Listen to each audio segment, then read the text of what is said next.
Pour cette première, Frédéric, gros plan sur la nouvelle sortie de Beyoncé, Black is King, réalisée dans le plus grand des secrets. Ouais. Effectivement, Black is King, c'est un long métrage, un album visuel que Beyoncé vraiment a écrit, monté, gardé, comme tu dis, secrètement pendant 1 an, où elle partage l'histoire d'un souverain qui se trimballe entre trahison, amour et surtout quête culturelle, quête identitaire en fait. Et en partenariat avec Disney. Ah, c'est pas la première collaboration du genre, hein, c'est pas la première avec Beyoncé. collaboration. Beyoncé, c'est aussi, de toute façon, le long métrage est inspiré du Roi Lion. Beyoncé, c'est aussi la voix de Nala. Oui. Et c'est qui Nala? C'est qui Nala? La chérie. La chérie de Simba. De Simba, sa petite quoi. Sa bonne petite. Non, vous avez suivi Dorcas. Pas sa sœur.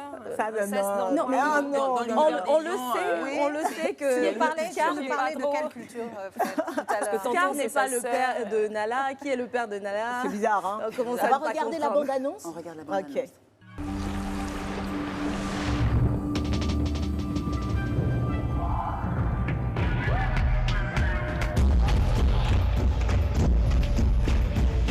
That is an African way. You can't wear a crown with your head down. Nothing is complete on its own.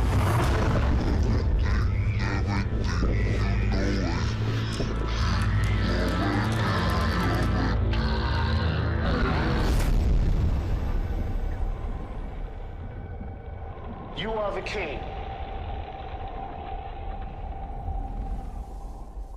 Wow, Black is King. C'est très puissant ce qu'on vient de voir. Il y a une vraie puissance culturelle africaine, j'ai envie de dire, dans ce qu'on vient de voir. C'est un vrai engagement pour Beyoncé. C'est un engagement et un engagement qu'elle a depuis son album précédent, qui était un album visuel aussi, Lemonade.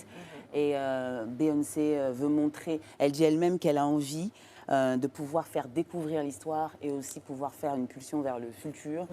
Beyoncé, c'est à la cérémonie des BET Awards qui dit à tous les Noirs africains, allez voter comme si votre vie en dépendait. Donc la prise de parole, elle est complètement engagée maintenant. Politique, carrément. Politique. Et voilà, elle ne s'en cache pas. Et cependant, comme vous avez pu le voir sur elle.ci, il y a des personnes qui posent une question sur l'appropriation culturelle. Ouais. Il y a beaucoup de choses à dire là-dessus. On va peut-être revenir, parler d'appropriation culturelle. Est-ce qu'elle est légitime ou pas pour parler de la culture des Noirs, pour en faire du business pour certains. Il y a beaucoup à dire.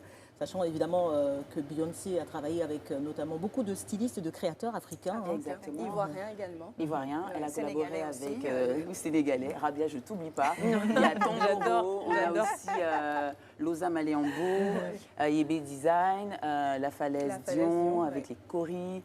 Voilà, elle a toujours cet engagement où danseurs, chorégraphes sont africains, donc on peut dire qu'elle porte. Maintenant, la question de l'appropriation culturelle, tout le monde peut en faire son propre débat. Exactement, Voilà. c'est de la politique. Black is King et ça sort fin juillet. 31 juillet et seulement sur Disney+. Ah là.